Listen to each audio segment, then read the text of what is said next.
Hello అండి. Welcome to our channel. నేను మీ Shri. Last part మీకు నచ్చిందా అని అనుకుంటున్నారండి. ఇదంతా కల్పిత కథ, ఎవరిని ఉద్దేశించినది కాదు. మీరు ఎంజాయ్ చేశారు అని అనుకుంటున్నాను. అసలు ఆ కథలో సస్పెన్స్ ఏంటి, ఆ ఎపిసోడ్లో ఏం జరిగింది అనేది మీకు ముందు ముందు తెలుస్తుందండి. డోంట్ వర్రీ, ఈ ఎపిసోడ్ కూడా మీకు చాలా బాగా నచ్చుతుందని నేను ఆశిస్తున్నాను. మీకు ఖచ్చితంగా టచ్ అవుతుంది. ఇక కథలోకి వెళ్ళిపోతాం. ప్రియసఖి 76 మది తెరచి.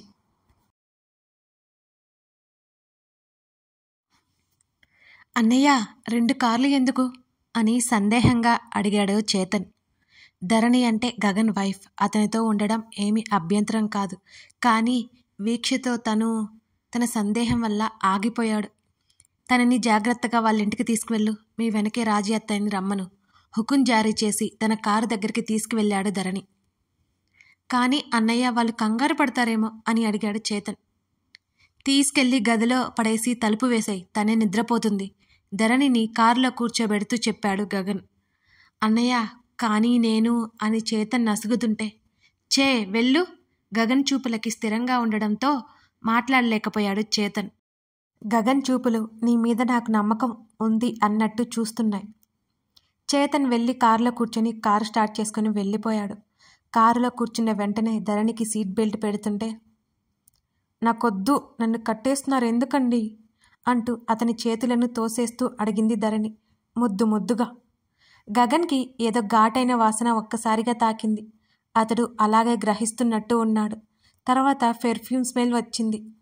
ధరణి వాడిన పెర్ఫ్యూమ్ అనుకొని అతడు పట్టించుకోకుండా ఉన్నాడు. ధరణి, మనం కారులో వెళ్తున్నాం, సీట్ బెల్ట్ పెడుతున్నాను, సైలెంట్గా కూర్చో. అతడి వాయిస్లో కమాండింగ్కి కిక్కురు మనకుండా కూర్చుంది ధరణి.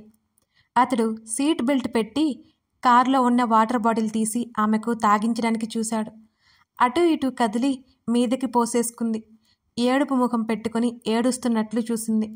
గగన్కి అర్థమైపోయింది తన ఫ్యూచర్. ఈరోజు ధరణి తనకి చుక్కలు చూపించబోతుందని. దీర్ఘంగా నిట్టూర్చాడతను. వెంటనే పాకెట్లో ఉన్న హ్యాండ్కీ తీసి ఆమె మీద పడ్డ నీటిని తుడిచాడు. నా మీద నీళ్ళెందుకు పోశారు? చిన్నపిల్లల ఏడుపు మొహం వేసి అడుగుతోంది ధరణి. అవి చూడకుండా పడ్డాయి అతడు చెప్పి. ఏం కాదు, వెంటనే ఆరిపోతాయి అతడు సర్ది చెప్పడంతో. వెంటనే నిజంగా ఆరిపోతుందా? కనురెప్పలు టపటపలాడిస్తూ అడిగింది ధరణి. అవును, కదలకుండా కూర్చున్నావంటే మనం త్వరగా ఇంటికి వెళ్ళిపోతాం, గగన్ కార్ స్టార్ట్ చేస్తూ చెప్పాడు. ధరణి బుద్ధిమంతురాలిలా తల ఊపింది. గగన్ మోచేతి చుట్టూ తన 2 చేతులు బిగించి అతడి భుజం దగ్గర ముఖం దాచుకుంది. హమ్మయ్యా, కుదురుగా ఉంది అని రిలాక్స్ అయ్యాడు గగన్. ఇంకా ఆమె చేసే పనులు అతడు ఊహించలేదు. వీడు నన్ను కిడ్నాప్ చేస్తున్నాడు, హెల్ప్ హెల్ప్ వీక్ష అరుస్తోంది. అబ్బా వీక్షు, అరవకే బాబు, నీకు దండం పెడతానే, మిడ్ నైట్ అయిపోయింది. ట్రాఫిక్ పోలీసులు చూస్తే మన మీద పేపర్లో ఫ్రంట్ పేజ్లో పెద్ద పెద్ద హెడ్లైన్స్ వేసి మరీ మన గురించి రాస్తారే. ప్లీజ్ నా తల్లి కదూ, అరవకే. డ్రైవ్ చేస్తూనే ఆమెను బ్రతిమాలుకుంటున్నాడు చేతన్. కారాపు, నేను దిగిపోవాలి, చేతులతో అతని కొడుతోంది వీక్ష. నేను కిడ్నాప్ చేయలేదు, నేను చేతన్ని, నీ బావా అని అక్కడితో మాటలాపేసి, మీ అత్తయ్య కొడుకుని గుర్తు చేసుకోవే బాబు. ఆమె దెబ్బలు చుర్రుమంటుంటే బ్రతిమాలుకున్నాడు. వీక్ష కొట్టడం ఆపేసి అతని వైపు చూసింది. చేతిని ముందుకు పెట్టి అతని ముఖాన్ని చటుక్కున తన వైపుకు తిప్పుకుంది. ఇలాగాని డ్రైవ్ చేశాను అంటే పైలోకాలకు పోతాం అనుకున్నాడు లోపల. అతడి ముఖాన్ని పరీక్షగా చూసి అతడు చేతన్ అని నిర్ధారించుకున్న తర్వాత వదిలేసింది. ఊపిరి పీల్చుకున్నాడు చేతన్. గగన్కి దగ్గరగా జరిగింది ధరణి. అప్పటికే అతడు కోట్ తీసి పక్కన పడేశాడు. వైట్ షర్ట్లో చాలా ఫిట్గా కనిపిస్తున్నాడు. అతడి భుజానికి ముఖం ఆనించి ఆమె చేతిని అతడి ఛాతీ మీదకు చేర్చింది. గగన్ కష్టంగా నిట్టూర్పు ఆపుకున్నాడు.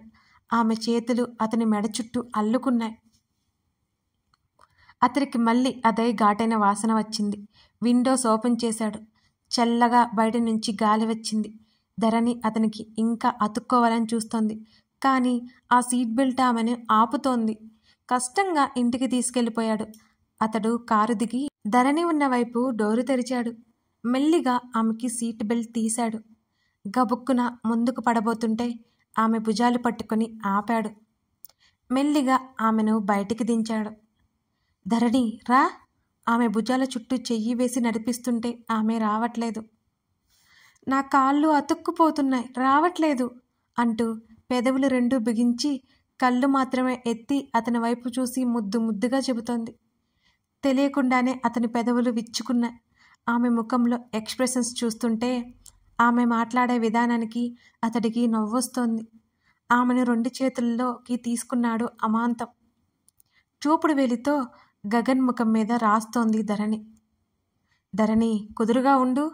అతను చెప్పినా పట్టించుకోలేదు. కాలింగ్ బెల్ కొట్టగానే తలుపు తెరిచిన నౌకర్ ఆశ్చర్యంగా చూశాడు. బుర్రగొక్కుంటూ చూస్తుంటే నువ్వెళ్ళు అన్నాడు గగన్. అతడు వెళ్ళిపోయాడు. ధరణిని అలాగే గదిలోకి తీసుకొచ్చాడు గగన్. కాసేపు నడకలోనే అతనిని చిత్రహింసలు పెడుతోంది. అతని మీసాలు పట్టి లాగడం, అతని చొక్కా బటన్స్ పీకడం, ఏదేదో చేస్తోంది. గదిలోకి రాగానే ఎత్తి బెడ్ మీద పడేశాడు. ధరణి చిన్నగా మూలిగింది. అతడు డోర్ లాక్ చేసి వచ్చాడు. కోట్ సోఫాలో విసిరేసి షర్ట్ బటన్స్ తీశాడు. అతడి కాలికి ఏదో తగలడంతో అది వంగి తీసుకున్నాడు. ధరణి యూజ్ చేసే పర్ఫ్యూమ్ కాదు, తన బ్రాండ్ వేరే. బ్యూటీషియన్ తెచ్చిందేమో అని దాన్ని డస్ట్బిన్లో పడేశాడు. ఏవండి ఏవండి. ధరణి అలాగే పడుకొని కళ్ళు మూసుకుని పిలుస్తోంది. ఆమె వేసుకున్న బట్టలు హెవీగా ఉన్నాయి. నగలు కూడా అలాగే కనిపించాయి అతనికి. ఆమె వాడిన పర్ఫ్యూమ్ అతనికి నచ్చలేదు. నిట్టూరుస్తూ ధరణి దగ్గరికి వెళ్ళాడు. ఆమె పాపిట్లో రాళ్లతో పొదిగిన ఉన్న పాపిట బిళ్ళ తీసేశాడు. ధరణి కూర్చోలేక వెనక్కి పడిపోతుంటే బెడ్ రెస్ట్కి ఆనించాడు. ఆమె చూస్తోంది. ఏదో మాట్లాడడానికి ప్రయత్నిస్తోంది, కానీ ఆమెకు మాటలు రావట్లేదు. ఆమె గొంతు నుంచి గుండెల మీద వరకు ఉన్న ఒక్కొక్క నగ తీసేశాడు. అతనికి చొక్కలు కనబడుతున్నాయి. చేతుల నిండా ఉన్న గాజులు తీసేశాడు. అవన్నీ గుచ్చుకునేలాగే ఉన్నాయి. చాలా హెవీగా, అందంగా, నిండుగా ఉన్నాయి. ఆ డ్రెస్ కూడా అనవసరం అనిపించింది. ముందు ఆ పెర్ఫ్యూమ్ స్మెల్ అతనికి ఏమాత్రం నచ్చలేదు. ఒకసారిగా మంచిగా ఉంది, ఒక్కసారి ఘాటుగా ఉంది. వంట గ్యాస్ స్మెల్లా అనిపించింది. ఆమె ఓని పిన్ మెల్లిగా తీస్తుంటే అప్పుడే స్పృహలోకి వచ్చినట్టు అతనిని నెట్టేసింది. ధరణి కుదురుగా ఉండమని చెప్పానా? చిన్నగా కసిరాడు. ఆమె అతడి వైపు చూసింది, కనురెప్పలు టపటపలాడిస్తూ. ఆమె ముఖాన్ని 2 చేతుల మధ్య తీసుకొని నేనెవరు అని అడిగాడు గగన్. మా ఆయన, ముద్దు ముద్దుగా చెప్పింది ధరణి. అతడు ఊపిరి పీల్చుకున్నాడు. మరి ఎందుకు అలా చూస్తున్నావు అని అడిగాడు. మీరు నన్ను తిట్టారు. ధరణి ఏడు మొహం పెట్టుకుంది. అతను చిత్రంగా చూశాడు. ఏమన్నాను అని అడిగాడు గగన్. కుదురుగా ఉండమని చెప్పానా? అతడు అన్నట్టే అని కసురారు అని చెప్పింది. మరి నువ్వు సరిగ్గా ఉంటే కదా ఇవన్నీ తీసేది. నైట్ పడుకుంటే చిరాగ్గా ఉంటుంది, కంఫర్ట్ ఉండదు అన్నాడు గగన్. ధరణి ఇంకేం మాట్లాడకుండా చూస్తోంది. ఆమె ఓని లాగేయగానే హృదయానికి చేతులు అడ్డు పెట్టుకుంది అప్రయత్నంగా. ఆమె కళ్ళు మూసుకుని తల పక్కకి వాల్చింది. ధరణి ఆమె చెంపల మీద చిన్నగా తట్టాడు. మీరు నన్ను కొట్టారు. మళ్ళీ ఏడుపు రాగం ఎత్తుకుంది ధరణి. నేనా, ఎప్పుడు అని అడిగాడు అతను అయోమయంగా చూస్తూ. ఇక్కడ అంటూ చెంప చూపించింది. అతనికి మతిపోయినట్టుంది ఆమె మాటలు వింటుంటే. ఆమెను అమాంతం చేతుల్లోకి తీసుకుని వాష్రూంలోకి తీసుకెళ్ళిపోయాడు గగన్. టబ్ చల్లని వాటర్ పట్టాడు. మళ్ళీ అంతలోనే జాలి వేసి వెచ్చటి వాటర్ పట్టాడు. అందులో పడేశాడామని. నన్ను కాపాడండి, నన్ను కాపాడండి, నేను సముద్రంలో కొట్టుకుపోతున్నాను, నాకు ఈత రాదు, నన్ను కాపాడండి అంటూ ధరణి గట్టిగా అరుస్తుంది. గగన్కి తల కొట్టుకోవాలి అనిపించింది. ఆమె రెక్క పట్టుకుని పైకి లేపి కూర్చోబెట్టాడు. మునిగిపోతున్నాను, మునిగిపోతున్నాను, నన్ను కాపాడండి అంటూ గగన్కి చెయ్యి అందిస్తూ అరుస్తోంది. ధరణి కూల్ కూల్. మూసి ఉన్న ఆమె కళ్ళని చూస్తూ ముఖాన్ని తన వైపుకు తిప్పుకున్నాడు అతను. నీళ్ళల్లో తడిచిన ఆమెకు మత్తు వదల్లేదు. అలవాటు లేక ఇబ్బంది పడుతోంది అనిపించింది గగన్కి. ఆమెకి డ్రెస్ చేంజ్ చేశాడు. అప్పటికే అతడి గుండెల మీద తలవాల్చింది. ఒక్కసారిగా విపరీతమైన జాలి పుడుతోంది. మరొకసారి లాగిపెట్టి ఒకటి పీకాలనిపిస్తోంది అతనికి. ఎన్ని పనులు చేయించుకుంది. అతడెప్పుడైనా ఇలా ఉన్నాడా? అప్పుడప్పుడు తప్పదులే అనుకున్నాడు గగన్. ఆమెను బెడ్ మీదకి తీసుకెళ్లి పడుకోబెట్టగానే అతడి మెడ చుట్టూ ఉన్న చేతులతో అలాగే అతన్ని మీదకు లాక్కుంది. ధరణి 2 పెదవులు బిగించి చూస్తోంది అతన్ని, కళ్ళు చిన్నవి చేసే. ఏం కావాలి అని అడిగాడు గగన్. నన్ను వదిలేసి వెళ్ళిపోతున్నారా? నాకు భయమేస్తుంది, అచ్చం చిన్నపిల్లలా అడిగింది. నేను ఎక్కడికి వెళ్ళట్లేదు, నువ్వు పడుకో అన్నాడు ఆమె చేతిని మెల్లిగా వదిలించుకుంటూ. ధరణి గబగబా అడ్డంగా తల ఊపింది. నాకు కోపం వస్తుంది, సైలెంట్గా పడుకో. ఆ మాటకి ముఖం చిన్నబుచ్చుకుంది ధరణి. నీలో ఇన్ని వేరియేషన్స్ ఉన్నాయా అనుకున్నాడు గగన్. నేను కూడా మీతోనే ఉంటాను. అతని తలని తన గుండెలకి అదుముకుంది. ఆ హఠాత్ పరిణామానికి మొదట నివ్వెరబోయాడు. ఆ తర్వాత నవ్వుకుని ఆమె ఎద మీద తల పెట్టుకున్నాడు. బరువుగా ఉన్నారు అంది వెంటనే. తన చుట్టూ గట్టిగా ఉన్న ఆమె చేతులు తీసేసి లేచి కూర్చున్నాడు కోపంగా. అలాగే పడుకొని 2 చేతులు బార్లా చాపి, మీరంటే చాలా చాలా ఇష్టం నాకు అంది పెదవులు బిగించి. ఆమె మాటలకి వెళ్ళిపోబోతున్న అతను ఆగి ఆమె వైపు చూశాడు. అతడి పెదవుల మీద గర్వంతో కూడిన నవ్వు ఒకటి మెరిసింది. ప్రామిస్ మరింత ముద్దుగా చెప్పి తల మీద చెయ్యి వేసుకుంది. ఎప్పటినుంచి ఆమెనే చూస్తూ అడిగాడతను. ధరణి ఆలోచిస్తున్నట్టు ముఖం పెట్టింది. చెంప మీద చేతితో తట్టుకుంది. దిక్కులు చూసింది. నీకు ఇష్టం లేకుండా పెళ్లి చేసుకున్నాను కదా అన్నాడు గగన్. ధరణి అవునన్నట్టు చూసింది. అప్పుడు బాగా కోపం వచ్చిందా అని అడిగాడు నవ్వుతూ. లేదు, భయం వేసింది. కాసేపటి తర్వాత చెప్పింది ధరణి. అవునా, ఇంకా ఏమనిపించింది? కాస్త ముందుకు వంగి ఆమె ముఖంలోకి చూస్తూ అన్నాడు గగన్. అప్రయత్నంగా అతడి చెంప మీద చెయ్యి వేసింది. అతడు ఒక సైకియాట్రిస్ట్లా ఆమెను హిప్నటైజ్ చేస్తున్నట్లు ఉంది ఆ దృశ్యం. ధరణి ఏదో ట్రాన్స్లో ఉన్నట్టు అతడినే చూస్తోంది. ఆమె మెదడు గత జ్ఞాపకాలను తవ్వి బయటకు తీస్తోంది. నాకు ఆ పెళ్ళి ఇష్టం లేదు. సృజన్ సంబంధం తీసుకొచ్చాడు. వాళ్ళకి బాగా ఆస్తిపాస్తులున్నాయి. నాన్న కూడా సరే అన్నారు. నన్ను అభిప్రాయం అడగలేదు. సృజన అడిగాడు. వాళ్ళందరి కోసం ఒప్పుకున్నాను అని ఆగి గగన్ వైపు చూసింది. అతడు అలాగే చూస్తున్నాడు. నెక్స్ట్ ఏం చెబుతుందా అని. అప్పుడు అంటూ గుర్తు చేసుకున్నట్టుగా చూపు ఒకచోట ఉంచి ఆలోచిస్తోంది. అప్పుడు అతడిలో తెలియని ఆతృత. ఏ విషయం గురించైనా నిర్లక్ష్యంగా ఉండే అతను ఆ విషయంలో క్యూరియాసిటీ ఎక్కువగా ప్రదర్శిస్తున్నాడు అప్రయత్నంగానే. అప్పుడు మీరు వచ్చారు. అప్పుడేమనిపించింది అని అడిగాడు గగన్. ధరణి ఆలోచించింది ఇంకా. మీరు వచ్చారు, నన్ను చూస్తున్నారు. అనుకోకుండా ఆ విషయం అర్థమై బిక్క చచ్చిపోయాను. మీ చూపులు నన్ను కలవరపెట్టాయి. ఎందుకో తెలియదు, ఇంటెన్స్డ్గా ఉన్నాయి. ఏదో చేస్తారు అనిపిస్తోంది, కానీ అర్థం కాలేదు. మామూలుగా లేవు ఆ చూపులు. నన్ను తడిమేస్తున్నాయి. వెన్నులో నుంచి చలి పుట్టింది నాకు అని ఊపిరి తీసుకుంది. గగన్కి తన గురించి ఇలా ధరణి మాటల్లో వింటుంటే చాలా నచ్చింది. నేనే కాదు, ఎవరు ఏమాత్రం ఊహించని విధంగా నా మెడలో తాళి కట్టారు. కోపం అసలు రాలేదు. మురళి గారితో నాకు పెళ్ళి అనే ఫీలింగ్ నాకు అప్పటికే భరించలేనిదిగా ఉంది. నేను ఒకానొక ఆశ్చర్యంలోకి వెళ్ళిపోయాను మీరు రమ్మన్నప్పుడు అని ఆమె చెప్తుండగానే అతడి ముఖంలో నవ్వు కాస్త పెరిగింది. మీరు రమ్మన్నప్పుడు ఆశ్చర్యం నుంచి తేరుకున్నాను. మీరు ఎవరో తెలియదు. అప్పుడు భయం వేసింది. ముద్దు పెట్టుకున్నప్పుడు అని ఆగింది. ధరణి బుగ్గలు మందారాలయ్యాయి. చిన్నపిల్లల చేతుల్లో ముఖం దాచుకుంది. కమాన్ టెల్ మీ ఆమె చేతులు తీస్తూ అడిగాడు. మొదటిసారి నాకు చచ్చేంత సిగ్గు వేసింది. చాలా చాలా భయం వేసింది. ధరణి మళ్ళీ ముఖం దాచుకుంది. ఆమె ఒక్కొక్క విషయం చెబుతుంటే ఎంతో ఆసక్తిగా విన్నాడతను. ఆ తర్వాత అతడు నవ్వుతూ అడిగాడు. ధరణి ముఖానికి చేతులు అడ్డు పెట్టుకొని అడ్డంగా తల ఊపింది. గగన్కి ఆ దృశ్యం సుమనోహరంగా తోచింది. అతడు కాస్త ముందుకు వంగి, మరి ఫస్ట్ నైట్ ఆమె చెవి దగ్గర గుసగుసగా పలికాడు. ఆమె పెదవులు విచ్చుకున్నాయి. ఇంకా ఇంకా ముఖం పక్కకి తిప్పేసుకుంది. ఆమె మెడవంపులో ముద్దు పెట్టుకున్నాడు. ధరణి మాట్లాడలేదు. రెస్ట్ తీసుకో.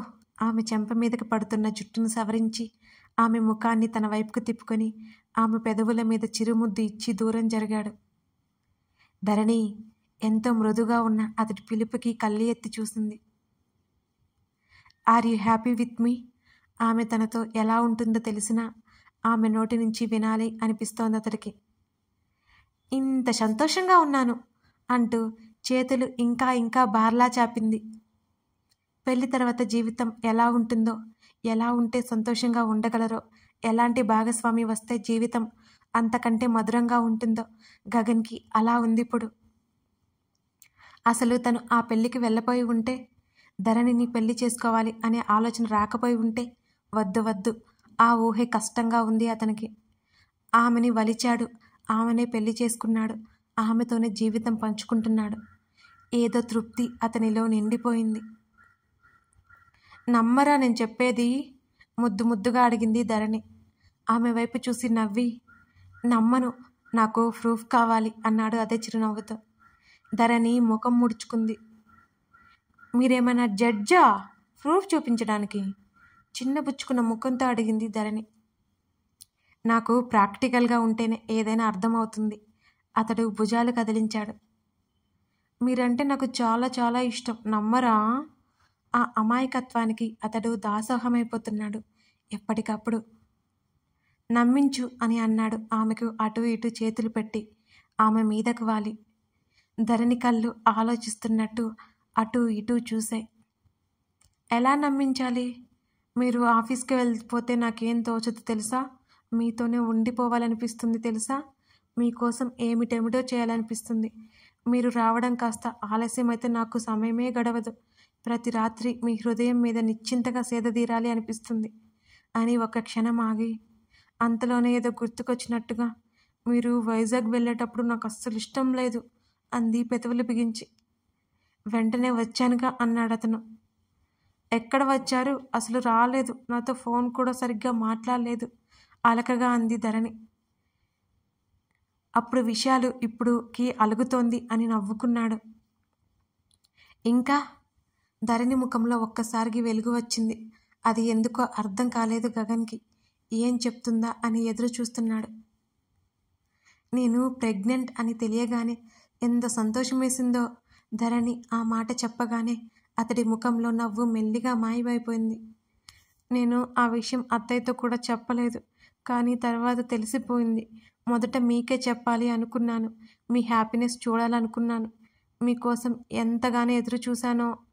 ఆమె ముఖంలో నుండి వెలుగు సన్నసన్నగా మాయమైపోయింది. కానీ ధరణి హృదయం ఒక్కసారిగా ఎగిసిపడింది. ఆమె గుండెలు భారమైపోయాయి. ఆమె ముఖంలో సంతోషపు ఛాయలు ఒక్కసారిగా ఎగిరిపోయాయి. ఆమె పెద్ద పెట్టిన ఏడుపు మొదలుపెట్టింది. తెలియకుండానే గట్టిగా ఏడ్చేస్తోంది. క్షణకాలం పాటు నిర్ఘాంతపోయాడు గగన్. టాపిక్ ఎక్కడి నుంచి ఎక్కడికో వెళ్తుంది అని గమనించేలోపే ఆమె హృదయ విదారకంగా ఏడుస్తోంది. ఆమె తల కింద చెయ్యి వేసి, ధరణి అంటూ మరొక చెయ్యి ఆమె వీపు మీద వేసి తన హృదయానికి హత్తుకున్నాడు. అతడి మెడ చుట్టూ చేతులు వేసి, మన బాబు అని వెక్కుతోంది. అతని ముఖం మీద బాధ వీచిక కనపడుతోంది. ధరణి, ప్లీజ్ కంట్రోల్. ఆమె వెన్ను నిమురుతూ సర్ది చెప్తున్నాడు. ఆమె ఆ విషయం మర్చిపోయిందనుకున్నాడు. కానీ ఇంకా ఇలా లోపల పెట్టుకుని బాధపడుతుందని అతనికి ఏమాత్రం తెలియదు. ఏడుస్తూ ఏడుస్తూ కాసేపటికి మౌనంగా ఉండిపోయింది. ఆ విషయం గురించి ఇన్నాళ్ళు అతనితో కనీసం మాట్లాడను కూడా లేదు. ఆమె అలా ఎక్కువసేపు కూర్చోలేక వెనక్కి వాలిపోతుంటే సరిగ్గా పడుకోబెట్టాడు గగన్. ఆమె ముఖం మీదుగా జారిపోతున్న కన్నీళ్లు సున్నితంగా తుడిచాడు. నన్ను క్షమించండి, నేనే కాపాడుకోలేకపోయాను అంటూ అతడి చెంపల మీద 2 చేతులు ఉంచి కన్నీళ్లతో అతన్నే చూస్తోంది. ఆమె చేతిని తీసుకొని ఆమె అరచేతిలో ముద్దు పెట్టాడు. రిలాక్స్, మన బేబీని మనం తెచ్చేసుకుందాం అని ఆమె కళ్ళల్లోకి చూస్తూ అన్నాడు. ఒక్కసారిగా ధరణి కళ్ళు సంతోషంతో మెరిశాయి. నిజంగానా? ఆమె ఉద్వేగపడుతోంది. అతడు అవునన్నట్టు కళ్ళు ఆర్పి తల ఊపాడు. ఆమె సంతోషంతో పొంగిపోయింది. అతన్ని గట్టిగా హత్తుకుపోయింది. అతని మనసు నిశ్శబ్దంగా మారిపోయింది. ఆమె మనసులో ఇంకా ఇంత ఆవేదన ఉందని అతనికి తెలీదు. ఏదో విషయం చెప్పడానికన్నట్టు అతనికి దూరం జరిగింది. ఇక్కడే మన బేబీ ఉంది, కానీ ఇప్పుడు లేదు. ఆమె పొట్ట మీద చెయ్యి పెట్టుకుని బేలగా చెబుతుంటే అతనికి విపరీతమైన జాలి కలిగింది. ధరణి లాంటి సాధారణమైన సున్నితమైన అమ్మాయి ఆలోచనలు ఎలా ఉంటాయో అతనికి మెల్లిమెల్లిగా అర్థమవుతోంది. ఆమె స్వభావం చిన్న చిన్న వాటిలో సంతోషం వెతుక్కునేలా ఉంటుంది అని అతనికి తెలుస్తోంది. అతను చీరలు, నగలు, ఆస్తులు, అవసరాలకు ఇలా ఏమిచ్చినా ఆమెకు అవి సంతోషాన్ని ఇస్తాయో ఏమో కానీ తృప్తిని ఇవ్వలేవు. తను ప్రేమగా ఉంటే ఆమె తృప్తి పడుతుంది. తను చేసే ప్రతి పనిలో, ప్రతి మాటలో ప్రేమ వెతుక్కుంటుంది. ఆ విషయం అతనికి ఎప్పుడో తెలుసు. తన వైపే దీనంగా చూస్తున్న ధరణిని కొన్ని క్షణాల పాటు చూసి ఆమె టీషర్ట్ కాస్త పైకి అని ఆమె పొట్ట మీద ముద్దు పెట్టుకున్నాడు. ఆమె నాభి వద్ద ముఖం దాచుకున్నాడు. అప్పటి వరకు నవ్వుతూ ఉన్న అతను డీలా పడిపోవడం ఆమెకు అర్థమైంది. మీరేం బాధపడకండి, మన బేబీ మన దగ్గరికి వస్తుంది. ధరణి అదే మాట పదే పదే కలవరిస్తోంది.